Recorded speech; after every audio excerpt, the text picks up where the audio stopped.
Good evening, everyone, and welcome back to our channel this evening.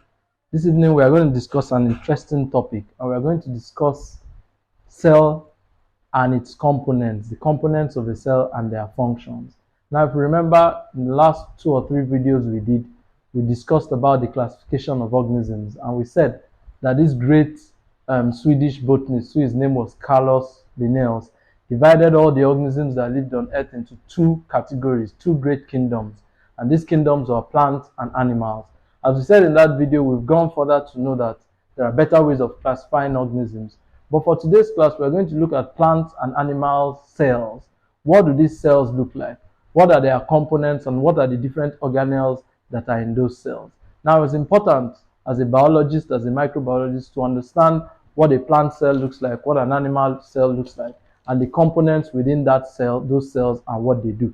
Now, for ease, what I'm going to do is I'm going to run through all the different components, or we also call them organelles, that exist within both the plant and the animal cell. Now, any organelle that is unique to a particular cell, say a plant cell, I'll make it known that that organelle can be found just in a plant cell. And if the organelle is unique for just animal cell, I'll say so. And if the organelle can be found in both cells, I will say so. Now, the very first organelle we'll discuss about is the nucleus. What is the nucleus? The nucleus is a spherical body that is present within the cells of both plants and animal cells.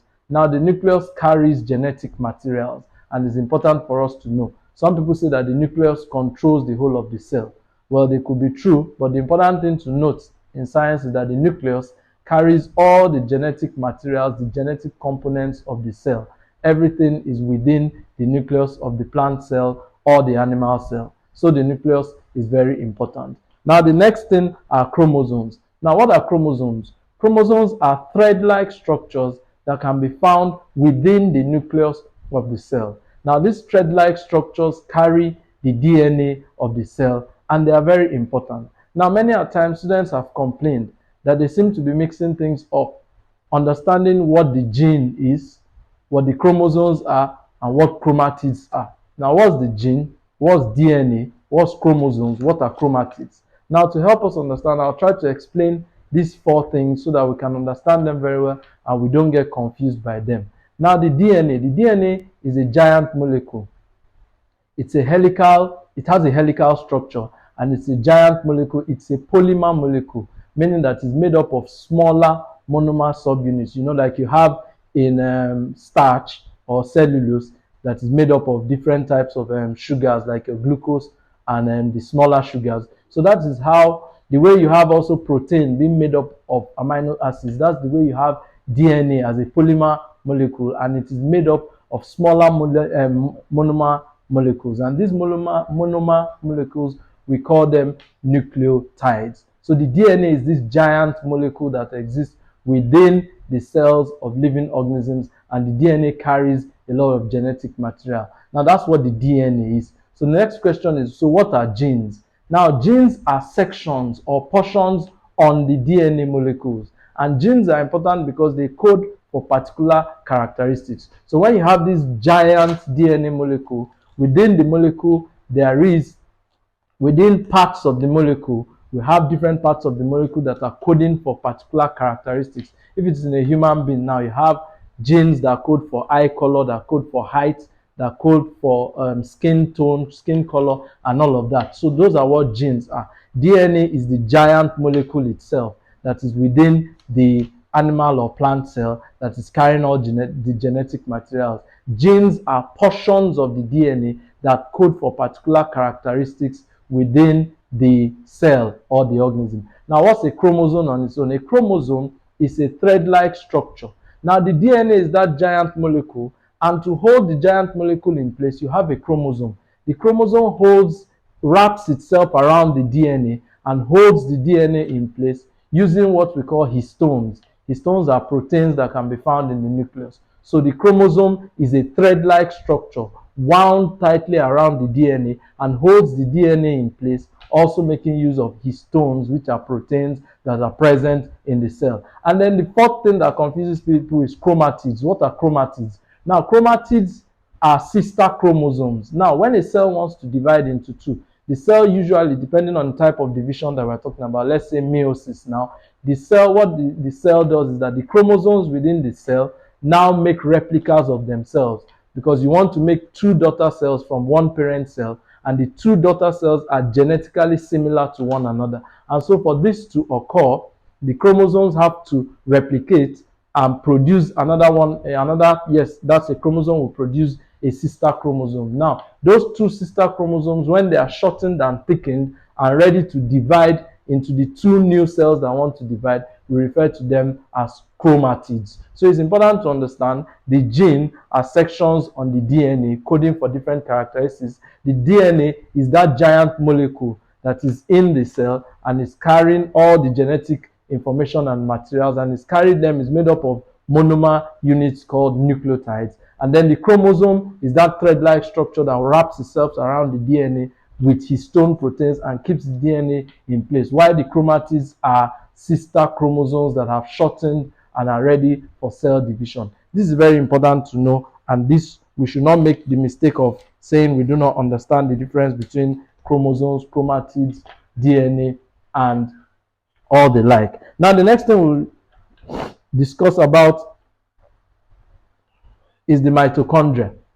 Now, the mitochondria, some people call it the powerhouse of the cell. They say it's the power center of the cell. But the important thing to note is that the mitochondria is the site of ATP generation. Every cell that wants to function needs energy to function. It's just as we move around as students, we need money. We spend money for our transport. So if you're entering a bike, if you're entering a cab, you need money. You need to spend money. That's the currency. If it's in Nigeria, you're spending naira, and that's what you use to get along. Now, for the cells to carry out all their activities, they need to spend ATP. ATP is the currency that the cell needs to spend, and as it's spending it, is able to carry out all its activities. So ATP is generated within the inner matrix of the mitochondria. The mitochondria has two membranes. It has an outer membrane and an inner membrane. Within the inner membrane, it has what we refer to as the inner matrix, and in the inner matrix, a lot of metabolic reactions take place, a lot of cycles take place there, and these cycles help to generate ATP, which is being used by the cell for all its metabolic activities, and that's what the mitochondria does. Now, the mitochondria is present in both plants and animal cells. Now, we'll go to vacuoles. Vacuoles, there is a slight difference. Plants have what we call contractile vacuoles, and these contractile vacuoles help for osmoregulation. That is, it helps to keep the water and salt content of the cell at a particular level. If the cell needs to imbibe more water, if it needs to take in more water, the vacuole will have to shrink so that more water can come into the cell. But if the cell has to push out more water, the contractile vacuole does this function. It will go to the edge of the cell membrane or the cell wall, as a plant cell, and pass out that water from the cell. So the contractile vacuole is involved in osmoregulation and is very important. Now, that's in a plant cell. For animal cells, they don't really have a contractile vacuole. Some animal cells that are engaged in phagocytosis, they have a food vacuole. And so when they phagocytose an organism or an object that they want to feed upon, a vacuole is formed, and that vacuole is a food vacuole, which is a small vacuole to which digestive enzymes or fluids are put in, and the material there is digested. So vacuoles are present in both plants and animal cells, but the vacuole in a plant cell is a contractile vacuole, and the vacuole in an animal cell is a food vacuole. Now, endoplasmic reticulum. Endoplasmic reticulum is a system of membranes that are present in cells, and they are present in both animal and plant cells. And this system of membranes, they have two major functions. One of the functions is that they help for transportation of materials within the cell. They help materials move through that endoplasmic reticulum from one side of the cell to the other. So they aid in transport within the cell. The second thing that they provide is a site for metabolic activities. They provide a surface area, a site where different metabolic activities can take place. We know, or we learn, that there is smooth endoplasmic reticulum and there is rough endoplasmic reticulum. Now, the smooth endoplasmic reticulum is the one that doesn't have ribosomes attached to it, while the rough endoplasmic reticulum has ribosomes attached to it. So two major functions: helps in transport in the cell and also helps to provide a site of action, a surface area for metabolic activities to take place within the cell. We have the endoplasmic reticulum is present in both plant and animal cells. Now we also have Golgi bodies. Golgi bodies help in the packaging of proteins, and they are very, very important. They help ribosomes to package proteins, and they are present in both plant and animal cells. Now, chloroplast. Chloroplast is also an organelle and is present only in plant cells. It's present there because it carries a pigment. The green pigment, which we call chlorophyll, is present in chloroplast. And this helps plants or plant cells to be able to trap the energy from the sun and use it for their different life processes in order to generate or build sugars which they can use. So chloroplast is present just in plant cells and cannot be found in animal cells. This is important to know. There's also an organelle called lysosomes. Now, what do lysosomes do? Lysosomes are sacs.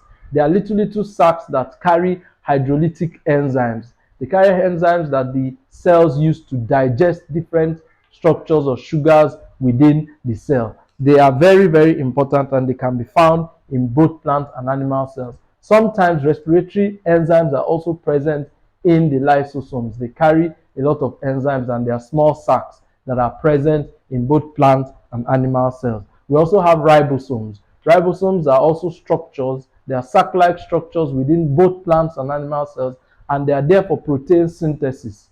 Protein synthesis means the build-up of protein. So for a cell to synthesize protein, that means it's going to use amino acids. It's going to couple amino acids together to make a larger protein for the cell to use for its different life processes. So the ribosomes are involved in the synthesis of protein, and it makes them a very important part of the cells. We also have, and ribosomes are present in both plants and animal cells. Now we have the cell membrane. Cell membranes are present in both plants and animal cells, and they are usually made up of a phospholipid bilayer. We call them a phospholipid bilayer. That's what the cell membrane is made up of, and you can find that cell membrane both in an animal cell and a plant cell. Now we have the cell wall.